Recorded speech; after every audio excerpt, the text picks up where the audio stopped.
ఈ వీడియో చూస్తున్న వారికి నమస్తే అండి. మన ఛానల్ ఇన్ఫర్మేషన్ జెన్యూన్గా ఉంటుంది. నచ్చితే సబ్స్క్రైబ్ చేసుకోండి. ఇక సమాచారంలోకి వెళ్దాం.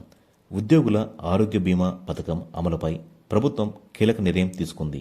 తెలంగాణ డిఎంఈ గుర్తించిన ఆసుపత్రుల్లో చికిత్స పొందేందుకు అనుమతి ఇచ్చింది. ఈ మేరకు రిఫరల్ ఆసుపత్రులను గుర్తించాలని ఎన్టీఆర్ వైద్య సేవ సీఈఓను ఆదేశించింది. ఇప్పటి వరకు తెలంగాణలో 11 ఆసుపత్రుల్లోనే ఎన్టీఆర్ వైద్య సేవ ట్రస్ట్ సేవలు అందుతున్నాయి. దీంతో 2015 తర్వాత ట్రస్ట్ గుర్తింపు లేని ఆసుపత్రుల్లో వైద్య సేవలు పొందేందుకు ఎలాంటి అడ్డంకులు ఉండవు.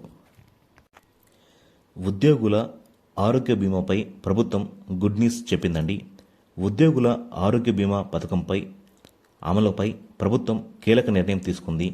తెలంగాణ డిఎంఈ గుర్తింపు పొందిన ఆసుపత్రుల్లో చికిత్స పొందేందుకు అనుమతి ఇచ్చింది.